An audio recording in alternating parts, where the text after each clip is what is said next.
What is going on, guys? I am the FD Guru, bringing to you guys a Thursday NBA edition of my DFS podcast. We had another great night last night across all sites. The FanDuel cash team here scored, I think, around 370. It pushed up into tournaments, did really well. The video plays from yesterday did very well once again. The hybrid FanDuel team did awesome as well.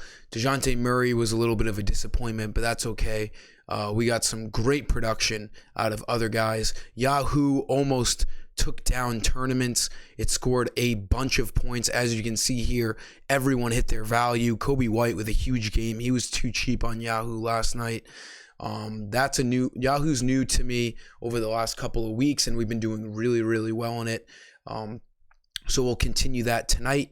And then pregame fantasy, my picks cash in once again over on that new fantasy sports app as well. So a lot of great things going on going into All-Star break tomorrow. I wish there wasn't an All-Star break because that's the only way we're going to get slowed down right now. But we have a nice 5-game main slate tonight, and there's already a bunch of value out there. There's some great spots. The Wizards, we're going to stick to the Washington train. FanDuel just won't update their prices, so we're going to continue to take advantage of those guys. Like this video, make sure you're subscribed. If you guys have been watching videos on my channel lately, you should be poised for great nights with awesome lineups because these picks have been awesome. I strive to give you guys the best value plays without, giving you guys the high price studs because that's not really impressive. So for point guard tonight, let's look at Kyle Lowry. Jimmy Butler right now in the early afternoon is listed as questionable, but there was a note saying that Spoelstra expects Butler to play. That's okay. Kyle Lowry is still going to start. He's been seeing a ton of minutes even with Butler and Adebayo out there. He's their starting guard. Tyler Hero's out, so that maybe helps Lowry's minutes a little bit. He needs 27 fantasy points to hit value. He's averaging 32 on the year. He has 50-point upside that he displayed 3 games ago. His minutes are awesome. They're very solidified. He's going to see high 30s in minutes. He has a very high floor of around 24, 25 fantasy points. So he is one of the strongest guard plays on tonight's slate for all formats. He has great upside. He has a high floor. And he has an awesome matchup. Anytime someone's playing the Hornets, I'm going to target them. Hornets play up there for the top of the league in worst defense and top of the league in pace. So they are an awesome team to target. Lowry should be approaching 30 fantasy points to hit value tonight. Shooting guard, let's go back to Seth Curry. We're going to have a lot of similar plays in this video that we've seen all week long. Curry didn't disappoint again last night. He even saw a few more minutes. The Nets and Knicks game was awesome if you ended up seeing it. Cam Thomas hit a deep dagger in Madison Square Garden. The Knicks were up like 28. So it was a great win for the Nets. They're rolling. They have 2 straight wins since Seth Curry has come into his debut with Andre Drummond. So hopefully Curry can keep this vibe going into the All-Star break. He needs 30 fantasy points to hit value. He'll have plenty of chances to do that tonight as a starting guard on the Nets. Small forward, let's go back to my boy KCP, Kentavious Caldwell-Pope. This man destroyed the Pacers last night. 27 points with 3 steals, 40 fantasy points. He was a couple points away from 10x his value. He was pretty popular. He was like 50% in cash games. I didn't take him out of any lineups. He was in all my lineups. He was an automatic play. He was in the video yesterday. He's in today's video. He'll be in all my lineups again tonight.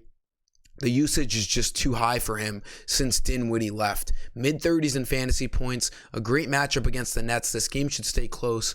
It should have pretty, it should have a pretty high score by the end of things. Him and Kyle Kuzma have been playing really well. They've been playing a ton of minutes. There's no reason not to play KCP again tonight. He was 50% last night in cash games. Now I think people are going to start to catch on. I expect them to be 75, 80% in cash games on a smaller 5-game slates tonight. Same percentage owned expectations here for Kyle Kuzma. His price just won't change. 7,700. Like I said in yesterday's video, he should be 85. He should be 9,000. He's too good and he has too much usage. He played awesome last night. 26 points, 15 rebounds, 53 fantasy points. He only needs 37 tonight. I'm going to put my expectation of low 40s in fantasy points tonight with 50 upside like he showed last night. So he's an automatic play in all formats. Like KCP, he will probably be paired with him in all of my lineups tonight. There's no reason not to, especially on FanDuel with these cheap prices. And then for center, boy, we got probably the best game competitive-wise here tonight with the Bucks and 76ers. I'm going to do my best to try to fit Embiid and Giannis in the same lineup. Embiid's probably my favorite out of the two.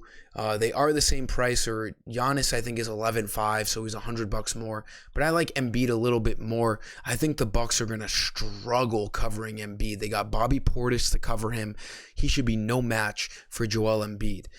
If you can try to somehow get him and Giannis in the same lineups tonight, you'll be looking really good.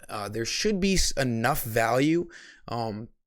We'll have to see as we get later on. Both guys are awesome. It's going to be fun to watch these two go absolutely at it before the All-Star break.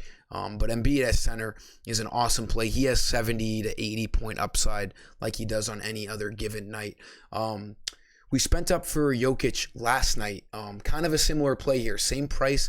Jokic ended up being only like 25% owned. We were already in the green going into that late game with the Warriors and Nuggets. So I knew we were poised for a nice cash-in night. So Jokic got like 65.